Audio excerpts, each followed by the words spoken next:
Everybody, PEL fans, Commissioner Ace Coach 704, getting started a little early tonight. Um, got some things I got to do a little later on, so I just wanted to go ahead and get started here on the Season 3 Offseason edition of PEL Live. Of course, right now we've just advanced to the offseason, and we are in the first stage of free agency. And we'll have a lot of fun and exciting things that we're going to talk about on the pre-draft breakdown. I forget what I call it now. Hell. But it's going to be either Wednesday or Thursday night, one of those. Not sure which one yet.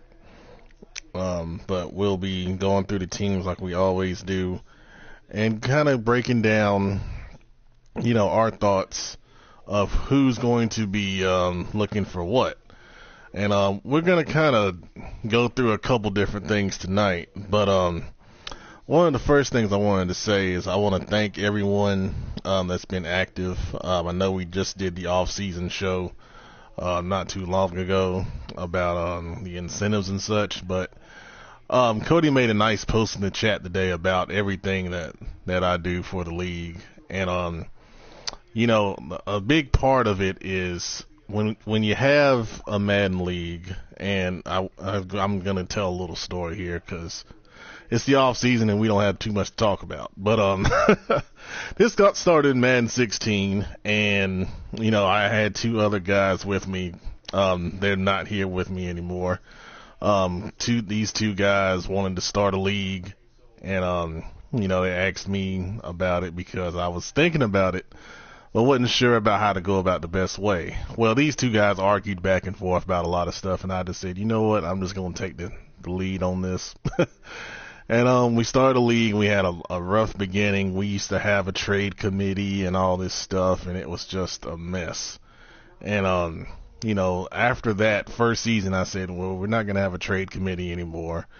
We're going to let people build their teams the way they want to build them and be adults. And, if something just gets crazy, then we're not going to, let it go by, of course. And that's where we have the reversal rule that we have today. But ultimately, our main tenet, and it still is today, is sim gameplay. And we got it down to a pretty good science, I believe, to where you can run your stuff, but it's not excessive to where you're just seeing the same crap over and over.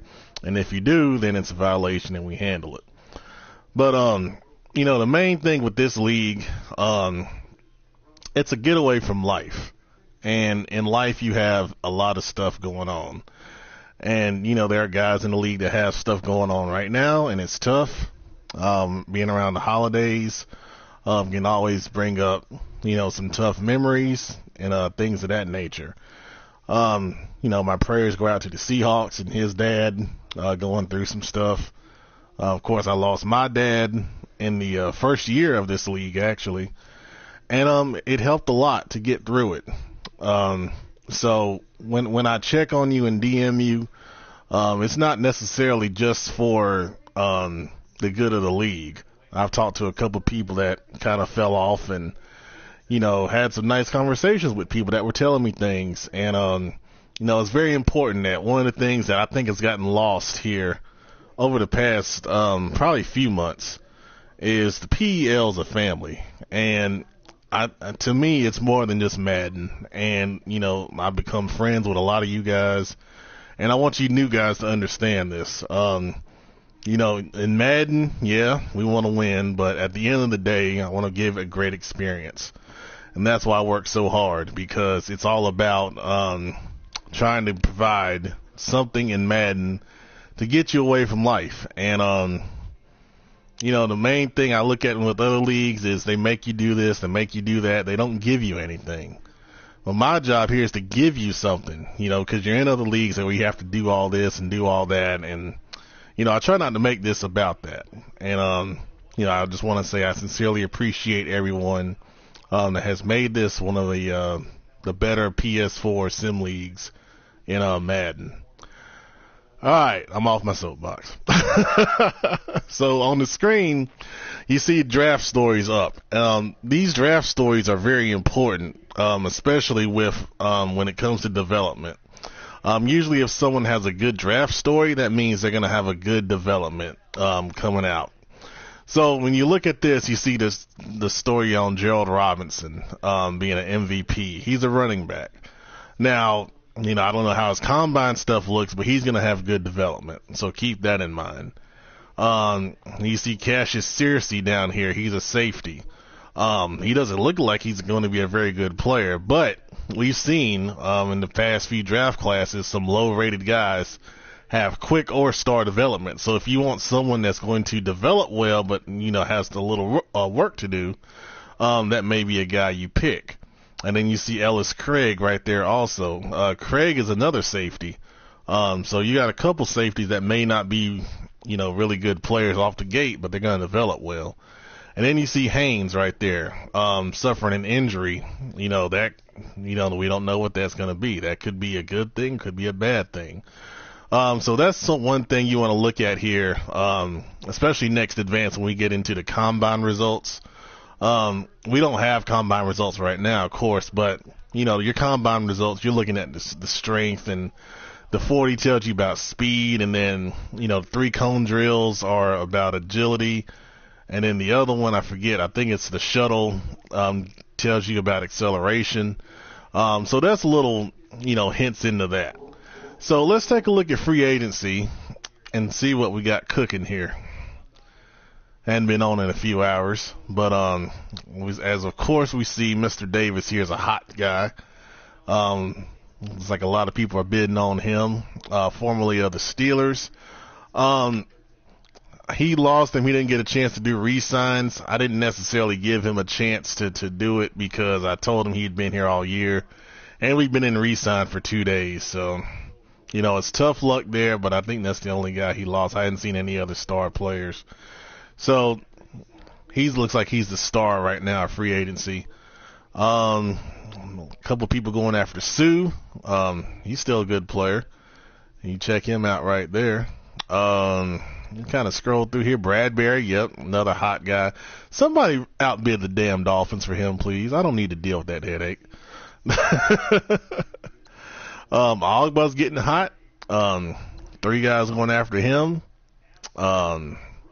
Decent player. I don't think he's all that, but maybe some people are going to move him to linebacker with his speed and everything. That's what I would do with him, but we'll see. You kind of continue to scroll through. Oh, Anderson's got a couple offers now. That's nice. Brooks, big lineman. Linemen are valuable. Now, I've got a guy I'm trying to trade in Cordy Glenn that's better than this guy, and y'all want to go spend this damn money on him? See, that ain't right, man. Come on. Make a trade. Continue to scroll through here. No other real big bids, at least. Oh, Sharp's got a couple offers now. That's good. Pouncey's got a couple. Okay. Kawan Williams, good man corner. He's got a couple. Campbell, yeah, he's a good linebacker. I missed him. I would have put a bid on him, but I'm being nice. All right, so out of the top guys, that looks like that's what we got so far. No other real bidding things going on. All right, so now let's take a look at draft order now that things have been settled, of course, with the playoffs and everything. I'd be remiss if I didn't say congrats to the Lions for winning the Super Bowl. That was a great game, by the way. If you didn't see it, man, you missed a good one. Lions picked off Deontay going in at the end zone at the end of the game. Real good game to watch. But like I said, the Lions, they're back-to-back champs. They got a hell of a roster. And then, the Chargers are the 3rd team from the AFC to make it. So I don't know who said it in the chat, but they said the Lions are the best team, and then the AFC is the best conference because we send 3 different people to the Super Bowl. So that's my defense in that. But we'll talk about that another time. All right, so draft picks. The Bills picking 28th in the first round. Broncos are picking 14th. I wonder if they go quarterback. It'll be interesting to see. Browns are picking 24th, and he's going to pick a projected 6th rounder in the first round. He always does it, and they always come out pretty good, and then we all get pissed off.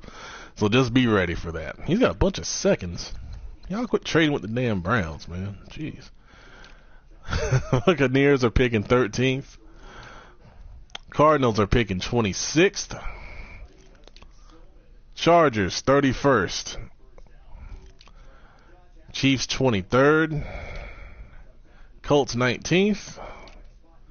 Cowboys are 5th, but they're going to miss the draft. He was looking to trade some picks, but I don't know if he is or not. Y'all know how Gabe is. Dolphins are 20th. Eagles are 27th. Falcons 21st. 49ers number 30.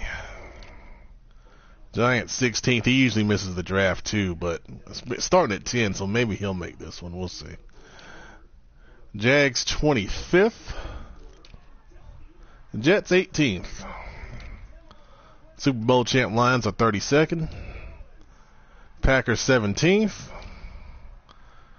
New Panthers are 15th, and they already posted an article. There are 7 of you that have not posted an article all damn year, and he came in here on his second day and posted an article. Get on there, front office, post blog on Daddy Leagues. Let's hear your off-season plan. Let's talk about how you're going to rebuild your team, so forth and so on. Come on, man, let's go. Patriots are picking 7th. The Raiders are picking 9th. Jerome in the house. Rams are picking 6th. Ravens picking 8th. Redskins number 4 overall. Saints number 11. Seahawks are 22nd. Steelers number 29. Oh, by the way, that pick, I think, came in the Ben Roethlisberger deal. I believe. Anyways. Texans have no first-round pick. We'll see who has theirs. Titans picking 10th. Vikings number 12 overall. Bears first, and look at that, number 3 from Houston. Who the hell did the Bears trade to get the number 3 pick? With? I got to look back. I don't even remember. But that was a good trade for Chicago. Good job. 2 top 5 picks. Wow. Bengals number 2 in between the Bears, first and third pick. Ain't that something? All right. So that's the draft order, guys. I think a team to watch for sure is Chicago. I think they're the only team with 2 first-round picks. They need playmakers. Let's take a look at their roster real quick. I know I'm jumping ahead of myself for the draft preview, but if you take a look, man, Trubisky, he's starting to develop pretty well. And still, Howard is still a pretty good player. I think a speed receiver, well, he's got some speed there, but maybe somebody a little better. Tight end, Shaheen is not bad. I'm just ignoring that comment on the screen.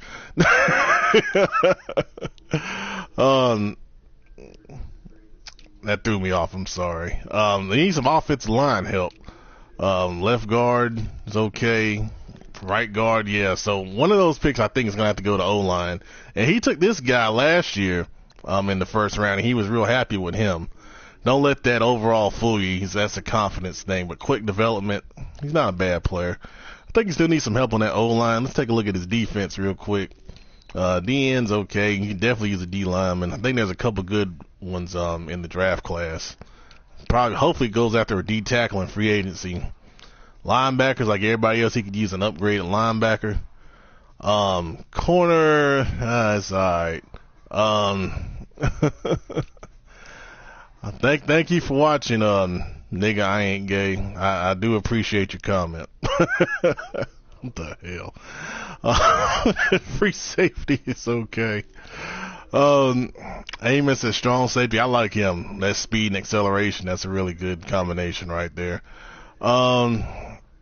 And then, well, kicker and punter, you can always go sign one of those. So, there's a lot of places they can upgrade. So right there is an example of what the draft preview roundtable will be about. We'll open up the chat. We'll have the party chat open, and we'll kind of go through, and we'll go through every team. We won't make it as long as we have made it in the past. We've gone over an hour before. We're going to try to keep it to 45 minutes and under this time. Usually I ramble on too much. But, the Bears are going to be a major player in this draft coming up for sure. All right. I want to go through some cap space. Let's see who's going to be big players in free agency. And this is something that if you got one of the bonuses or incentives, your cap was cleared, so you can have more room to make moves. All right, so you see the Bills right there at 35.8, which is decent, nothing special. Broncos should have a nice field day with 54.8 cap space to go out and sign some guys. They need to get younger, I think. Browns have 40.3, which is not bad. Bucks only 18.3 million. I think they need to make some cuts there. Cardinals 17.3. He didn't have much anyway. I know he missed the re-sign period, but he wouldn't have had much to re-sign with though. Chargers 13.3. Same thing. He re-signed the guys he needed during the season. What the hell? 92.7. How the hell? Well, when them rookies come up, man, that cap space will be gone. Wow. Well, that's a lot. The Colts have 13 million. Cowboys only 12.4. He was talking to me about that in DM today. Dolphins 53.2. They already seen they made some bids on some guys, so they're going to spend. Eagles 55.6. I don't know if he's been on to make any bids yet, but he's got some room to do some things. The Falcons, that big cap penalty right there kind of hinders that 51, but he's still got some bids out there. 49ers 62.2. Wow, that's pretty good. He robbed the bank to get the money. I could probably see that. But the 49ers were talking about some re-sign guys that he was concerned with. We'll see how he does with that. The Giants 22.1. He's usually pretty active in free agency, but that 6.7 cap penalty is going to hurt him. So he may not put in all the bids he usually does. He's got a lot of high salary guys. He's just looking at his high rated guys right there, and to make some tough decisions. Jags at 27.9. It's okay. Jets 25.1. He spent a lot last year. I know he's looking for a middle linebacker in free agency according to his offseason plan. Not much out there as usual, so you might have to take some water and make it into wine. Lions Super Bowl champs, only 8.53, but hey, that kind of roster, you can live with that. You're in it for championships. With that cap penalty, he might as well just not even look at free agency. So Levi's about to be broke, gonna have to make. Nah, he'll cut some old guys just like a lot of us will. I think next year's free agency is gonna be a lot more juicier, with bigger names at least. Some guys that can help you in the short term. I don't think any big long term names though, because you're gonna try to re-sign the younger guys. We got that first draft class coming up that has to be re-signed next year. Packers, no money there either. So they're not gonna look at free agency. Panthers, they have a little bit of money. They made a couple of big offers. We'll see if they're able to continue bidding on that, because they've got some big contracts they got to take care of already right there. Oh, that Danny Shelton deal. Good gracious. Oh, he's good, but not that good. My Lord. The Patriots have about 18 million. I know they're active in the trade market. They're looking for trades. So if you see someone on the Patriots you want, reach out and make an offer. Raiders 21.4 million. Please sign some offensive linemen. That's his big issue. Rams 38.5 million. The Rams made a statement today that they were going to trade Todd Gurley. He's a good player, of course, as we know. So Todd Gurley's on the block. If you want to make a move, reach out to the Rams. Ravens have about 40 million, little under 40 million in cap space. Like I said, he's a really good player. I'm going to be interested to see what he does in the offseason to do something to upgrade this roster here. Redskins, oh my goodness, that's a lot of money. That's like $73 million. You can take away the rookie reserve, it's about $60 million, man. I know he's made a couple of bids out there. Free agency this year, as we already went through the top guys, it's not that great. The Saints, 10.3 cap space, but I don't expect him to be too active right now. That's not a lot to work with. Seahawks, 27.8, but his guys are getting old, man. Malik McDowell's the future there. He's got Griffin. He's got a couple guys there. I think that's money. That's money's going to be saved for re-signs for these young guys that are coming up right here. But you got to let those old guys clear out. He's going to have a lot of money next year. I think he'll let those guys go, and then he'll have a lot of money to rebuild next year in free agency. Steelers, 46.4. So if they wanted to be active and go after some guys, they've got the money to do it. They're pretty young with his best players right there. Internet connection. Oh, I got a problem with my internet. What is going on? Am I still on? I hope I'm still on. If I'm not, then I'm just going to talk to myself. Texans have $40.4 million right there, and they traded away those draft picks, so they have room. Okay, thanks. I had a weird message on my PS4. I don't know what that was about, but anyway. They've got a lot of money to spend here in free agency as well. The Titans, $44.8 million. It's going to be interesting. Cody was talking about re-signs.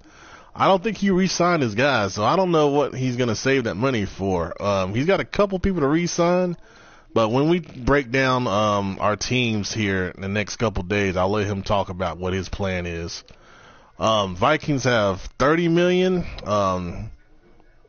The Vikings are a good player. They got busy during the holidays. He works in retail. I expect him to be back next year, and he'll be a factor in the NFC. Bears, $52.5 million, but a lot of that's going to rookie reserve. That's $20 million with those 2 first-round picks. So he's got about $29 million to spend with the cap penalty. That's enough to get some veteran linemen out there to help that roster out, but he's got playmakers, so I think they're going to be improved. They're just playing a really tough division. And then the Bengals, huge cap penalty for letting a lot of people go. He's got his whole team available. At least that's what he says. So he's looking to be active. But as we end this segment, just a reminder, 1 trade in the offseason, 2 trades during the regular season, all right? But then we remember, we talked about the PEL franchise player rule. It is waived during the off season. So if you want to make one big move, now's the time to do it. You can trade your best player without penalty. I would say if you're going to make a trade, get the most out of that trade you can. One other thing about trading during the draft, you can trade and it will not count against your, off-season trade number. So if there's a deal you want to do during the draft, a lot of guys like to trade their picks after they're done drafting. You can do that without penalty. You don't need to get clearance on that or anything. Draft is Friday, 10 p.m. Eastern time. If you're watching this, you probably know that. The next advance will be between 5 and 7 p.m. tomorrow Eastern time. We put that window in because we had people like the sneak bid, like the Giants, a long time ago. And, that kind of eliminates that. I would say have your bids in by 5 p.m. because I could advance right at 5, or we can just wait until 7, or it can be any time in between that. And it's helped out a lot last year. So if you want someone and you want them, make a good bid, make a big bid. And, if someone's going to have to overpay for them, to get them, then they're just going to have to overpay. But that's what we do to ensure that sneak bidding is at least cut down a good bit. All right. And then we'll be in stage 2 tomorrow. Stage 2 is the combine results when those come out. And that really helps shape your draft board, depending on what you're looking for. And like we just kind of went through how to read the combine results with 40, the bench press, 3-cone, shuttle, and so forth and so on. I want to give you one tidbit since you are watching this. Zone blocking linemen suck. Stay away from zone blocking linemen. They're always weak. They may have good attributes, but their strength is going to be freaking terrible. All right. So you see a good zone blocking lineman, unless you want a weak, sorry lineman, don't take them. All right. Any other lineman is good, but zone blocking, if that's what you do, then that's fine. But I don't like zone blocking linemen. I like big, strong linemen. Strength is a part of the formula in running pass blocking. So just keep that in mind. All right. No more tidbits other than that. We got about 5 minutes left in the show. I asked last week if you had ideas to improve the league. To please let me know. I got no idea submissions, so that means y'all are happy with the way we're doing things, I guess. But I'm gonna put that out there again. If there are ideas that you think that can improve the PEL, please let me know. I think we do a really good job in terms of immersion. I know the Panthers made a statement in the chat today about the articles. They said it makes them excited, it keeps them engaged, and that's the point of it. I encourage you, if you don't do it often, go on Daddy Leagues and check out the things that these guys are writing. There are people that are doing a really good job of telling you about their teams, and read that and enjoy that. It's not only to promote the league, it's to make you more immersed in the league and make it more than just playing games, because I think the offseason is important. I think team building is essential. We talk about team building all the time. And a lot of these guys, like the Lions suck, man. He did an awesome job in building his roster. I'm going to highlight it a little bit here to kind of end the show. You look at him, he traded Matt Stafford away in the beginning, and he got Brad Kaya, and Brad Kaya was terrible, but he plays well. He's a former high school quarterback. I covered him here in Charlotte, so he understands the position really well, and he reads it like a real quarterback. So watch my mouth about Lions. Nah, Kendall is really cool, man. If you ever met him in real life, he's a really chill guy. He really is. He plays college football up at Central Connecticut State also. He even got the little chain they have for an interception earlier this year. That was cool to see. But with Brad Kaya, man, he built him up from the ground, and once he hit Pro Bowl and all that, he won the awards, and it gave him more XP. And he took off from there, man. And then he drafted this guy right here, speed guy, had not. Developed him into a good running back. It's all about player development, man. And the Lions, they don't have much to work with. And you see how young these guys are. He has a really good skill of taking young guys and developing them, feeding them the ball so they can meet those goals, which is something we don't talk enough about, man. Hitting those goals is really, really big. That gives you a lot more XP boost. Sometimes when you look at the end of the season, you see guys getting all this XP, you're like, what did they do? They hit those end of year goals, man. So keep an eye on that. One way to look at it, if you go to your player cards, I don't think it'll have it right now, but you can kind of see. No, it's not there. Oh, actually, you will see it. I think it's at the end of the season. Where is it? Okay, so you see season goal on there, completed level 4, 4,800 team passing yards. You see this guy got 2,700 XP just for that. So that was his season goal. And when you hit those season goals, it can get you a lot more XP. So that's something to keep an eye on, man. But you continue through the roster, how many good young guys they have. And it's all about player development and highlighting the right guys and hitting those goals and making sure they're progressing the right way, and then putting your XP in the right place also. But you see, he took a lot of physically talented guys and made them really good. So you see Agnew there with his speed and acceleration. You see Powell right there, same thing. You take guys with physical talent and develop them, you can have a really, really, really good team. And that's what the Lions are here. So kudos out to Kendall. That's my Super Bowl shout out for season 3. He did an awesome job this year.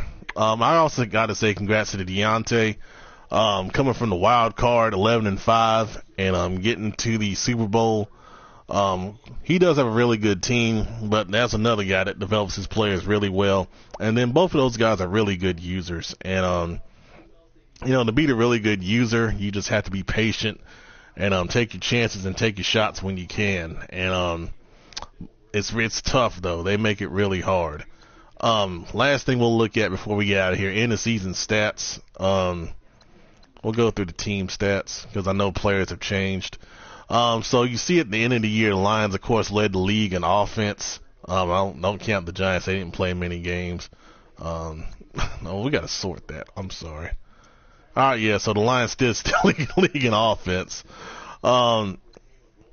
Passing yardage, the Lions were number one, of course, with Brad Kaya there. Then you see the other guys. Top rushing team in the league was the Steelers with Le'Veon Bell, of course. Seahawks with Ben, he was talking in the chat the other day. He can run the ball really well, but his passing game, you can see, is what he needs to develop, especially down the field. And then you see the other guys right there. I'm telling you, the Bengals are going to be a team to watch. He can really run the football well. Best defensive teams in the league. Let's sort through that. All right, so the Chiefs were the number one defense in the league, and you see the other guys right there. All those guys are playoff teams, so you see defense is the key. Top pass defenses, of course, the Seahawks with that secondary, even though they're getting older, still pretty good. And then you see the other guys there. All of those are playoff teams as well. Top rush defenses. There you go. Dolphins should have been a playoff team, but all those guys right there were playoff teams. Points allowed. You see the Chiefs right there, number one point allowed team right there, and all those other guys were playoff teams. So if you want to get better, defense is where it's at, man. All those teams right there leading the league in sacks. Falcons, man, that D-line was a monster. I know Blake complained about them a lot. But they has a lot of talent along that D-line, and the Chargers do as well. They both got after it. Top intercepting teams, of course, the Eagles with Oscar Flanagan, great user in shoebox up there, led the league in interceptions, and then you see the other guys right there. All those guys except Jeff are pretty good users, so they do a really good job defensively. All right, so let's take a look at players that led the league here. It's going to be a little different because some guys have left. So we'll do the best we can with what's left here. Alright, so Brad Kaya, of course, led the league in passing yardage. No surprise there. Did an awesome job. Then you see the other guys there. He probably led the league in touchdowns. Look at that. 54 touchdowns and 23 interceptions. Are you kidding me, man? That is freaking amazing. Y'all got to slow him down in the NFC. Good gracious. Completion percentage, that's kind of hard to do because guys miss games. Anyways, most sacked quarterback I always like to look at. Oh, good Lord. 83 sacks for Jameis Winston. My Lord, how did he not get hurt? Blake, if you don't draft 5 offensive linemen, man, my Lord. Trubisky with 51. See, we just talked about the Bears and their need for an offensive lineman. That's evidence of that right there. And then so forth and so on down the line. But damn, 83 sacks. My Lord. No wonder you're mad all the time. I'd be mad as hell too. It's our leading rusher in the league. Hey Ronald, how you doing, man? Thanks for watching. Joe Mixon with the Bengals, 1,600 yards. He's putting them out there. It's available, but if it was me, I wouldn't trade him. I think that guy's a franchise type dude, especially for a rebuilding team like the Bengals. But then you see the other guys right there. I know some cries. I hadn't seen Christie play. Let me look at him. What kind of back is he? Good looking back. Speed guy. You have a career. This is a Madden CFM, Ronald. Thanks for watching, man. League leader in touchdowns, Le'Veon Bell, of course, and then you see the same guys in there that was leading the league in rushing. That's a good ratio for Thompson right there. 15 touchdowns and only 745 yards. It's a good job right there. And then on down the line. Let's see, leading receivers in the league. We'll take a look. Of course, Odell Beckham, he won an award for the NFC receiver. Let's take it sorted by catches. There's Jerron Jones. Excuse me, not Julio. And then down the line right there, Jefferson was, of course, one of the top rookies of the year. Had an awesome season right there. Leading touchdowns, Odell Beckham, but then there's Jefferson right there. Malone, who's a really good player for the 49ers. And that bastard Landry from the Dolphins. And then Townsend, who was the number 1 pick last year, ended up having a pretty good season as well. On down the line. And then defensively, we'll take a look at sacks and interceptions, and then we'll be done. Alright, so Frank Clark led the league in sacks at 16.5. Solomon Thomas, who's going to be re-signed by the 49ers, had 16. Of course, Vic Beasley, Khalil Mack, no surprise there with those guys. And this guy, Lester Sanders, from the D tackle position, had 13 sacks. Good gracious. What a year. And then 23 interceptions for Oscar Flanagan. How about this, guys? He's playing left linebacker. How about we throw opposite of Flanagan? Can we do that? Can we stop throwing to his side? Make it a little harder for him. Come on, man. Anyways, Miles Jack with 15, Shazier with 14. That bastard Jatavis Brown, who picked me off in the AFC divisional, at 11. Reed 11, and Matthew the Honey Badger with 10. Yeah, we do a league, Ronald. It's the PEL, Primetime Elite League. You know, check us out on Daddy Leagues. We do this kind of stuff all the time. But once again, I do appreciate you watching. For our league members, once again, advance between 5 p.m., 7 p.m. Eastern Time tomorrow. Thanks for watching, guys. We appreciate it. Stay tuned. The draft breakdown show will be either tomorrow or Thursday night, breaking down the draft, what teams need, and we might preview a couple picks. We'll see what happens. All right, guys. Have a good night. Thanks for watching.